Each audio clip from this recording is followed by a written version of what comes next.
ঘরে ঘরে যে যখন ভোট চাবেন, আল্লাহর ওয়াস্তে কেউ বেহেশতের টিকিট বিক্রি করার কথা বলবেন না, কারণ এটা আমরা দিতে পারবো না। এটা দিতে গেলে এটা আল্লাহর সাথে শিরক করা হবে। কেন এটা আমরা দেব? এটা আল্লাহ রোজ কিয়ামতের দিনে বিচার করবেন। আমাদের প্রিয় নবী হজরত মুহাম্মদ সাল্লাল্লাহু আলাইহি সাল্লাম তার উম্মতদের জন্য সুপারিশ করতে পারবেন, তাও টিকিট বিক্রি করতে পারবেন না। এই কারণে নির্বাচনের মাঠে আমাদের কর্মীদেরকে, আমাদের নেতাদেরকে আমরা বারবার বলছি, আপনারা ধর্মকে ব্যবহার করে, অপব্যাখ্যা করে কেউ যেন ভোট চাওয়ার সময় বেহেশতের টিকিট বিক্রি করতে না যান। শুধু আমাদের অঙ্গীকার, আমাদের প্রতিশ্রুতি খুব স্পষ্ট এবং মানবমুখী, কল্যাণমুখী, জনগণমুখী। বিএনপি যেটা বলে, অতীত ইতিহাস বলে, সেটা বিএনপি করে। এটা শহীদ রাষ্ট্রপতি জিয়াউর রহমানের আদর্শে গড়া দল, বেগম খালেদা জিয়ার আদর্শে গড়া দল, তারেক রহমানের মতো এরকম একজন যোগ্য নেতার নেতৃত্বে বিএনপি গত 17 বছর ঐক্যবদ্ধ ছিল। মির্জা ফখরুল ইসলামের মতো সব্যসাচী রাজনীতিবিদের নেতৃত্বে বিএনপি গত 17 বছর ঐক্যবদ্ধ ছিল। তারেক রহমান এবং মির্জা ফখরুল ইসলাম আলমগীর এই বিএনপিকে যে জায়গায় নিয়ে গেছে, সেই জায়গাটা হলো জনগণের আস্থা, ভরসা এবং বিশ্বাসের একটা জায়গা। জনগণ বিশ্বাস করছে বিএনপি যেটা ম্যানিফেস্টোতে দিয়েছেন সেটা বিএনপি করবেন। আমার কাছে আমার দল বড়, আর দলের প্রতিনিধিত্ব করতে আসছে আমার সামনে সবাই ভোটার। সেখানে সমাজে যে যেখানে যে অবস্থায় আছে, তার যে রাজনৈতিক দর্শনই থাক না কেন, আমার কাছে সবাই ভোটার। আমি সেই ভোটারদের দ্বারে দ্বারে যাওয়ার চেষ্টা করছি, সমস্ত শ্রেণী পেশার মানুষের কাছে। ইভেন জামাতের যারা প্রতিদ্বন্দ্বী আমার আছে, তাদের কাছেও আমরা ভোট চাচ্ছি।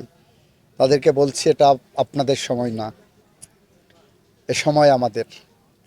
আপনারা বড্ড দুঃসময়ে ভোটে দাঁড়িয়েছেন। গোটা বাংলাদেশ তারেক রহমানের নেতৃত্বে সুসময়ের দিকে ধাবিত হচ্ছে বাংলাদেশের। সুতরাং এখানে আপনি যেটা বললেন আওয়ামী লীগের বিষয়ে, নিষিদ্ধ আওয়ামী লীগ, এটা আইনগত একটা বিষয়। তার ভোটে কারোরই কিন্তু ভোটাধিকার বাদ দেওয়া হয়নি, ভোট দিতে পারবে না এই কথা কিন্তু আইনে কোথাও বলা নাই। সুতরাং আমরা সবাইকে ভোটার মনে করে তাদের কাছে ভোট চাচ্ছি। উন্নয়নের যে কথা বললেন, প্রতিশ্রুতির কথা বললেন, আমাদের 31 দফা আমাদের রাজনৈতিক এবং নির্বাচনী ম্যানিফেস্টো, এটাই আমাদের প্রতিশ্রুতি। বিএনপি অতীতে প্রমাণ করেছে বিএনপি কখনো প্রতিশ্রুতি দিয়ে সেটা ভঙ্গ করে না। তার উদাহরণ দেখবেন, 91 সালে নির্বাচনের আগে বললেন ক্ষমতায় গেলে আমরা মহিলাদের আসন 30 থেকে 50 করব, করেছেন। বললেন কৃষি ঋণ মওকুফ করব, করেছেন।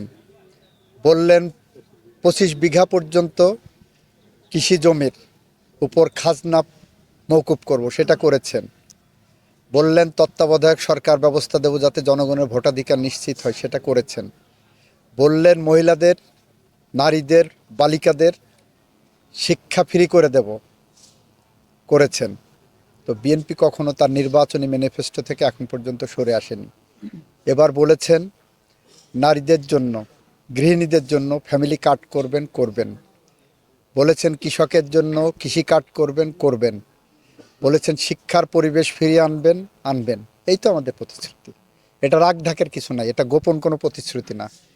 রাজনৈতিক দল হিসাবে গোটা জাতির সামনে অত্যন্ত স্বচ্ছভাবে আমরা বিএনপির রাজনৈতিক ম্যানিফেস্টো তুলে ধরছি। আমরা কারো বিরুদ্ধে কথা বলছি না, আমরা কোনো মিথ্যা স্বপ্ন দেখাচ্ছি না। আমরা যতটুকু পারবো ততটুকু বলছি।